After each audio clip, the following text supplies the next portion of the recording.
Buen día a todos, soy el Teniente Médico Gómez Gabriel, residente de primer año del Servicio de Cardiología del Hospital Militar Central, y el día de hoy, continuando con el módulo de semiología cardiovascular, voy a hablarles sobre auscultación precordial, entendiendo a este como parte fundamental del examen físico a la hora de abordar al paciente y de, sobre todo, poder llegar a un diagnóstico y también así poder hacer seguimiento en el caso de determinadas patologías.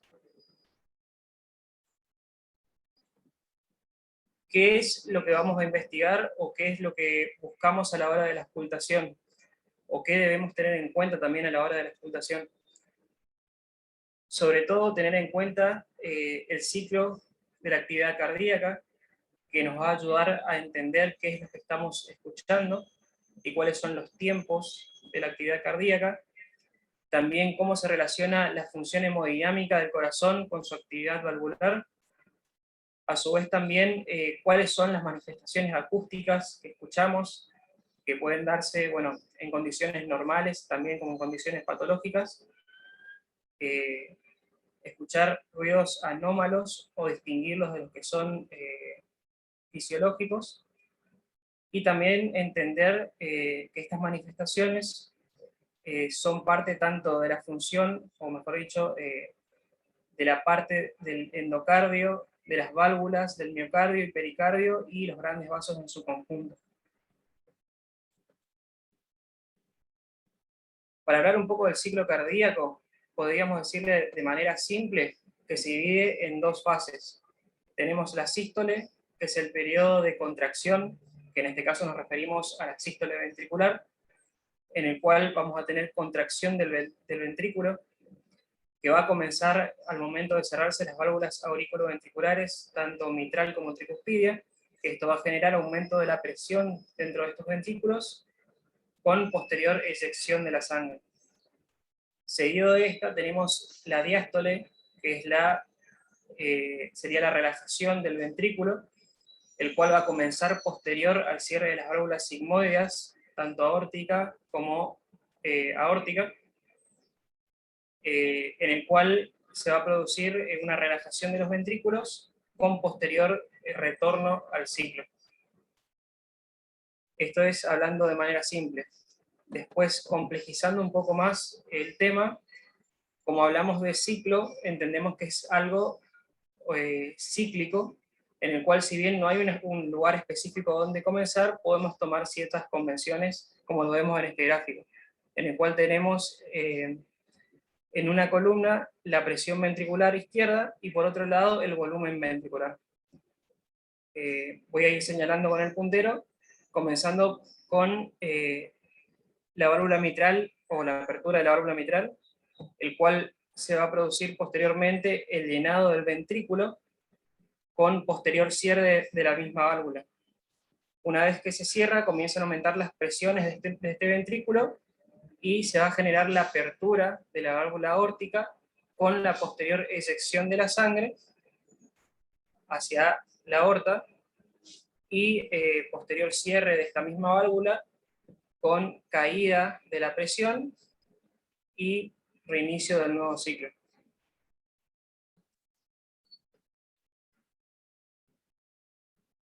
Una vez que entendimos o hicimos este repaso del ciclo cardíaco, es importante saber para después correlacionarlos con los eventos acústicos. Tenemos dentro de los ruidos cardíacos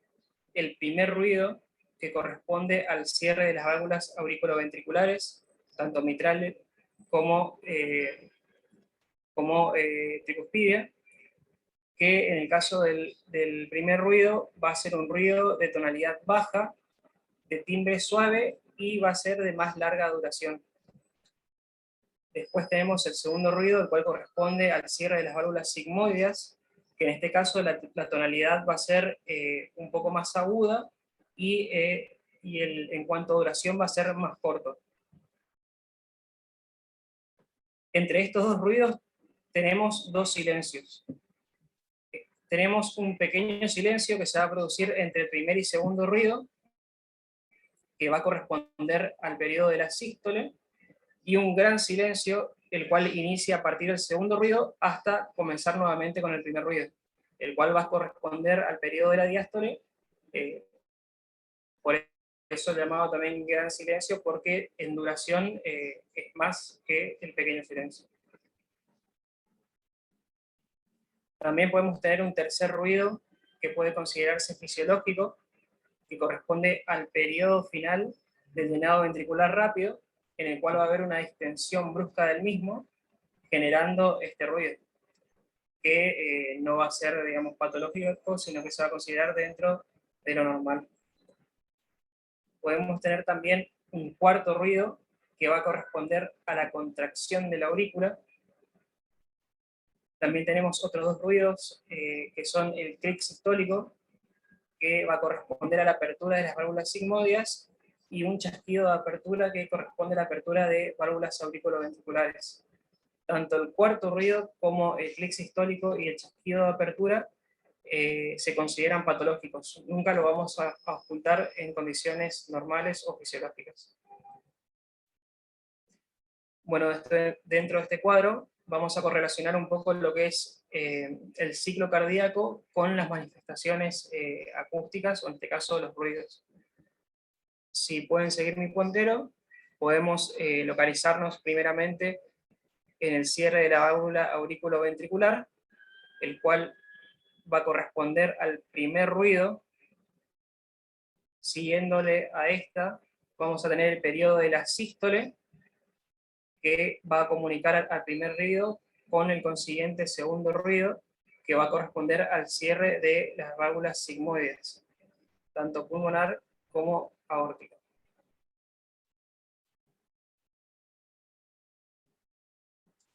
También tenemos este otro gráfico que por ahí es un poquito más complejo, pero lo importante a saber de esto también es correlacionar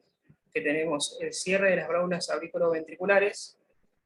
que va a corresponder en este caso al primer ruido. También si vemos en este gráfico de acá, también lo podemos correlacionar con el electrocardiograma, el cual se va a corresponder con lo que sería el complejo QRS. Se va a producir el cierre de estas válvulas con posterior aumento de la presión del ventrículo, hasta que tenemos la apertura de las válvulas aórticas, el cual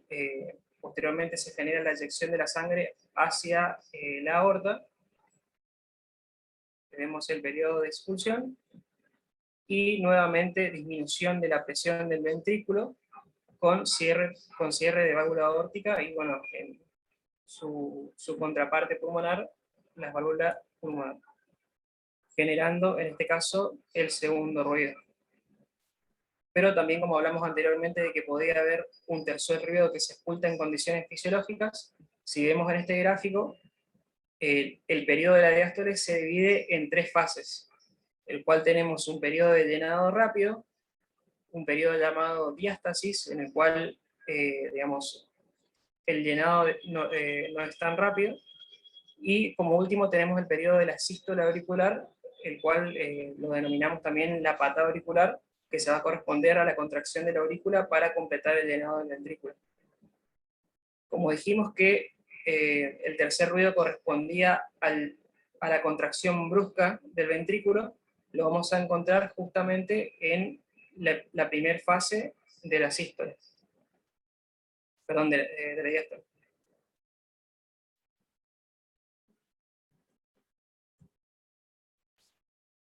Al momento de ocultar es muy importante tener una metodología de ocultación, en el cual vamos a tener que tener en cuenta determinadas condiciones, como son, por ejemplo, el ambiente y los elementos utilizados a la hora de la ocultación, que en este caso utilizamos el estetoscopio, el conocimiento de los focos de ocultación y de las áreas de ocultación, también tener en cuenta una sistemática de ocultación para siempre tener la misma forma de ocultar, y algunas maniobras complementarias como pueden ser cambios de posición al paciente o maniobras respiratorias que pueden acentuar algunos ruidos o generar ciertos, como voy a explicar más adelante, desdoblamientos. En cuanto al ambiente y los elementos adecuados a la hora de la ocultación, lo ideal sería estar en una habitación tranquila, sin interferencias sonoras, para poder realizar una mejor técnica. Tener al paciente en decúbito dorsal, es decir, acostado, boca arriba, con el tórax descubierto siempre. El médico preferentemente del lado derecho del paciente y utilizando el estetoscopio. Y también en estas circunstancias podemos utilizar tanto el receptor de campana como la membrana para poder ocultar los diferentes tipos de tonalidades de los ruidos. Este sería el caso de un consultorio en el cual tenemos un ambiente tranquilo, con una camilla en el cual, bueno, podemos escuchar al paciente de manera un poco más tranquila, pero tenemos otra realidad que sería la realidad de la internación, que sería, digamos, lo que por ahí nosotros vemos más frecuentemente, en el cual por ahí tenemos un entorno en el cual no es tan tranquilo, pueden haber otros ruidos en el ambiente, y que también vamos a estar acompañados de otros médicos que también van a estar realizando la misma actividad que nosotros, que es hacer el examen físico.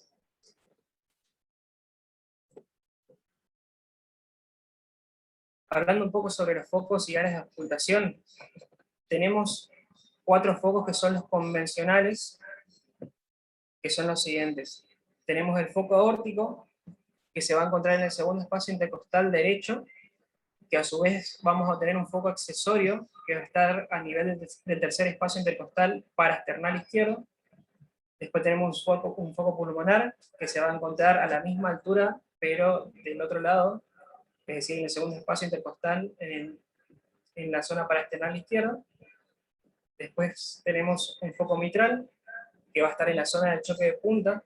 que va a estar entre el cuarto y quinto espacio intercostal en línea medio clavicular. Y el foco tricuspidio, que se encuentra en la región cifoidea o parasifoidea, es decir, cerca del apéndice cifoide. Ahí tenemos un gráfico en el cual podemos ver los 4 focos convencionales, teniendo en cuenta que el foco aórtico tiene su foco accesorio.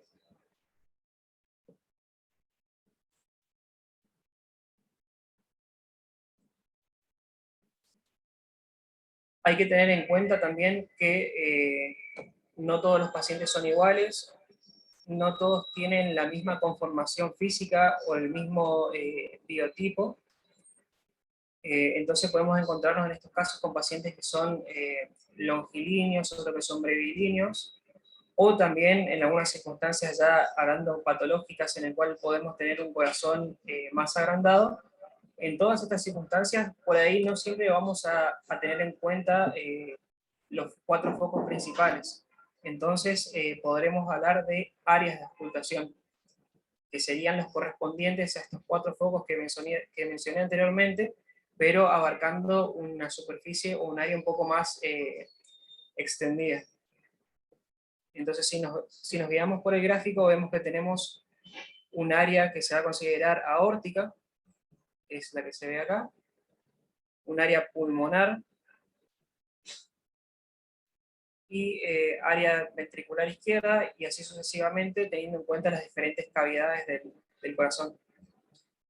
Esto es importante para saber porque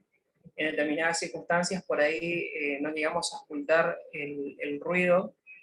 con la intensidad que uno no esperaría, y puede ser que se encuentre en una zona cercana al foco al cual buscamos.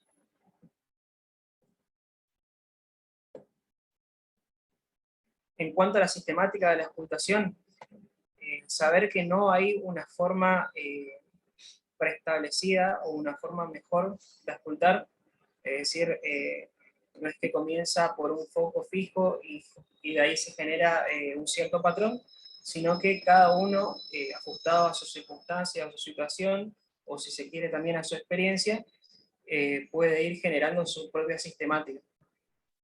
Obviamente teniendo en cuenta que no siempre por ahí uno está solo ocultando, sino que puede encontrarse ocultando junto con otra persona, pero lo importante es siempre tener en cuenta la ocultación de todos los focos y saber qué esperar en cada uno.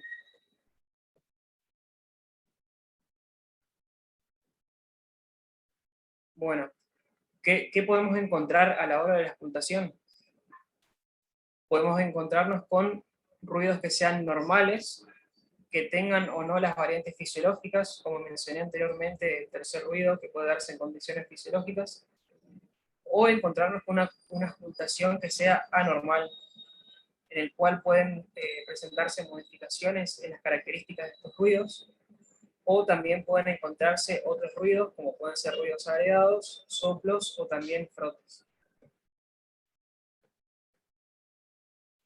En cuanto a las anormalidades de la auscultación que están vinculadas a los ruidos cardíacos, pues, las alteraciones pueden generarse en dos aspectos fundamentales. Uno es en la intensidad, en el cual, teniendo en cuenta propiedades intrínsecas del corazón, como también otras que son más en relación con la caja torácica, estas se pueden encontrar disminuidas o aumentadas, y también teniendo en cuenta el sincronismo acústico que se van a dar, digamos, en diferentes circunstancias, tanto fisiológicas como patológicas. Entonces podemos encontrarnos con alteraciones tanto del primer o el segundo ruido, ya sea su aumento o disminución, o desdoblamientos.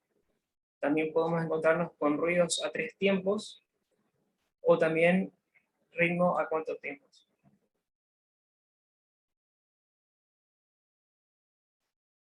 En cuanto al primer ruido, podemos encontrarlo aumentado de intensidad, el cual a su vez puede ser de forma permanente o intermitente. En el caso de ser permanente, lo podemos encontrar en la estenosis mitral, que en este caso, para ponerlo de un modo un poco más gráfico, podríamos compararlo como si fuese una puerta de esas puertas pesadas,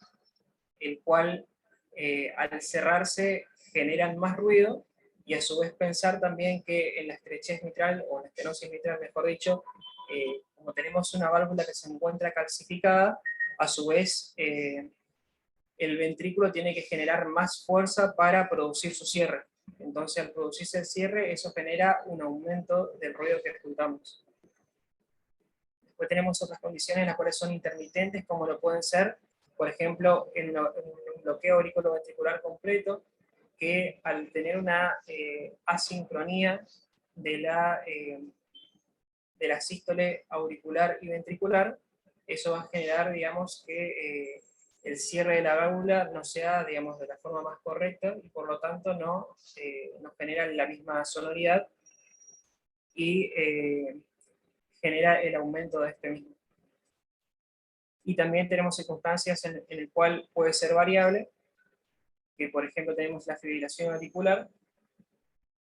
en el cual, como tenemos una aurícula que no se contrae de manera efectiva, genera que al contraerse el ventrículo, este se cierre de manera tal que genera un ruido mucho más fuerte. También podemos encontrarnos con un primer ruido que está disminuido de intensidad, que pueden ser tanto por alteración de la válvula o del miocardio, o simplemente por mala transmisión. En el caso de una alteración valvular, tenemos el caso de la insuficiencia mitral, que sería el caso contrario a la estenosis, en el cual por tener una válvula que es incompetente, al cerrarse no genera la misma sonoridad, y se va a encontrar de forma disminuida, u otras circunstancias como lo son el infarto, la miocarditis o endocarditis, en la cual también nos vamos a encontrar con un ruido disminuido. Después tenemos mala transmisión del sonido, que se puede dar en el caso de pericarditis con derrame, en el caso de enfisema, que serían circunstancias patológicas que por una transmisión acústica se encuentra disminuida la intensidad del ruido, o también otras circunstancias ya propias de la misma caja torácica del paciente, como lo puede ser un paciente obeso, en el cual la interposición de lo que sería el tejido cerebral subcutáneo también se encuentra disminuida el ruido.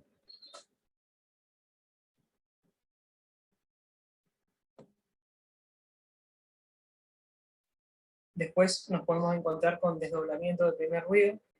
que también lo podemos dividir en verdadero o falso. En este caso, el verdadero va a estar producido por un bloqueo completo de rama derecha. Al producirse este bloqueo vamos a tener que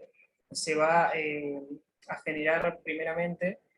la contracción del ventrículo izquierdo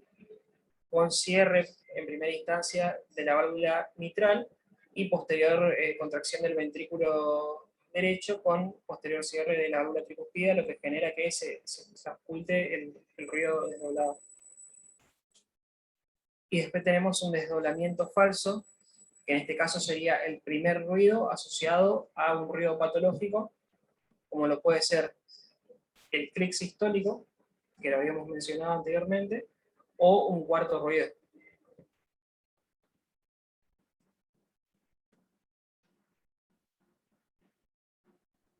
Pasando a lo que es el segundo ruido en condiciones patológicas, también al igual que el primer ruido, lo podemos encontrar aumentado o disminuido en intensidad. Lo encontramos aumentado, en este caso, como puede ser a expensas del componente aórtico o a expensas del componente pulmonar. En el caso del componente aórtico lo podemos encontrar en hipertensión sistémica o en el caso de esclerosis de válvula aórtica, y en el caso del componente pulmonar lo podemos encontrar en la hipertensión pulmonar. En ambos casos, el ruido se encuentra aumentado a expensas de un aumento, si se quiere decir, de lo que es la contracción y posterior cierre de las válvulas sigmoides. En este caso, al haber un aumento de la presión que se genera en la aorta va a ser tal que al cerrar las válvulas sigmoides generan mayor sonoridad. Y lo mismo en su contraparte pulmonar cuando se genera la hipertensión pulmonar. También nos podemos encontrar con un segundo ruido disminuido, que puede ser por alteración de componentes valvulares, tanto aórtico como pulmonar,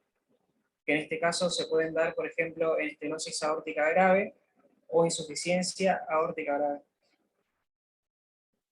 También dentro del componente pulmonar lo podemos encontrar en estenosis pulmonar o en patologías congénitas como lo es la tetralogía de Fallot. También esta disminución puede ser producida por alteración de dos componentes, o mejor dicho, de ambos componentes en conjunto, como lo son el aórtico y el pulmonar, que se va a dar en patologías que, como dije anteriormente, se dan en ambas válvulas, como lo puede ser la miocarditis, un infarto o shock. O también, como lo mencionamos en el primer ruido, por mala transmisión de la sonoridad, que puede darse en derrame pericárdico, en derrame pleural, enfisema o en el caso de pacientes obesos.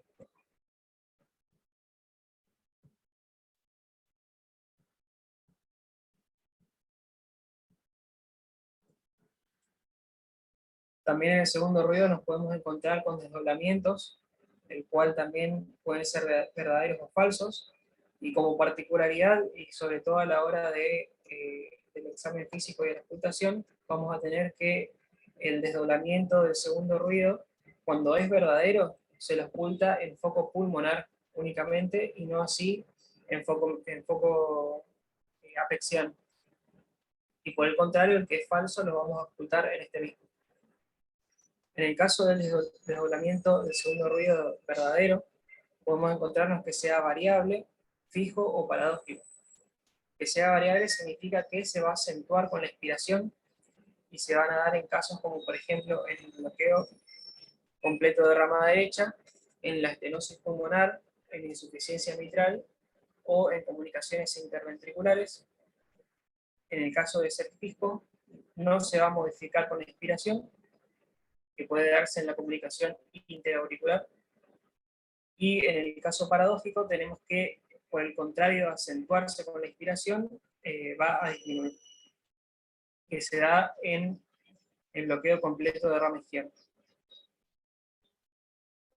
El desdoblamiento del segundo ruido, cuando se lo considera falso, se da por la suma del segundo ruido con un ruido patológico, como así también lo era el desdoblamiento falso del primer ruido. En este caso podría ser el segundo ruido asociado al chasquido de apertura,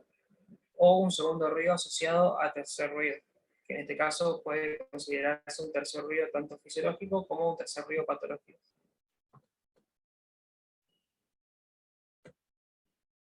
También a la hora de la auscultación nos encontramos con los ritmos a 3 tiempos, que siempre lo consideramos al primer y al segundo ruido asociado a un ruido agregado, que en este caso puede ser un tercer ruido, el cual, como lo dijimos anteriormente, puede ser en condiciones fisiológicas o patológicas, que pueden darse por hiperflujo, que se considera que es un tercer ruido no funcional, que se da como por ejemplo en el caso de la insuficiencia mitral, comunicación interventricular, en el caso de ductus o estados hiperkinéticos. Después tenemos por distensión brusca de la pared ventricular, en el caso, por ejemplo, de una insuficiencia ventricular, que en este caso se denomina ritmo a 3 tiempos o galope ventricular. Como otro ejemplo tenemos al primer y segundo ruido asociado al cuarto ruido, que siempre se dan condiciones patológicas,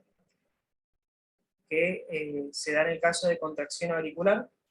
Por lo tanto, a este ruido se lo denomina, o por dicho, a este ritmo se lo denomina ritmo de galope auricular, que se da en insuficiencia ventricular izquierda o derecha por sobrecarga de presiones. También tenemos el caso del primer y segundo ruido asociado a tercer y cuarto ruido, que en este caso podríamos hablar de un ritmo a 4 tiempos o galope a 4 tiempos.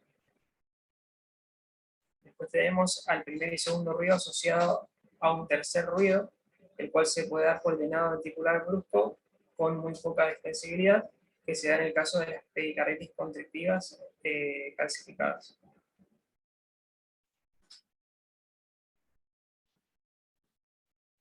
Bueno, lo importante de esta clase, lo que me interesa más que se pueda llegar a entender, más allá de todas las patologías que generan estos ruidos patológicos, es sobre todo saber que la auscultación es algo fundamental a la hora del examen físico, saber que es importante saber cuáles son las condiciones fisiológicas o cuáles son los ruidos fisiológicos o los ruidos normales para posteriormente poder distinguirlos de los ruidos patológicos. Siempre es bueno apuntar o intentar, digamos, llevar a la práctica, apuntar a personas que consideramos bueno, que tienen ruidos normales para poder posteriormente ir a personas que tienen ruidos agregados o algunos otros componentes patológicos, así como también saber que en condiciones, por ejemplo, en el cual el paciente tiene una frecuencia cardíaca normal, la ocultación por ahí va a ser un poco más sencillo, y en otras circunstancias, como lo puede ser un paciente con taquicardia, en el cual la frecuencia cardíaca se encuentra aumentada, va a ser un poco más difícil la ocultación, y por lo tanto es bueno saber de antemano cuáles son los ruidos, cuáles son sus tonalidades, y así evitar conflictos a la hora de la ocultación. Bueno, espero haber sido lo más claro posible y muchas gracias.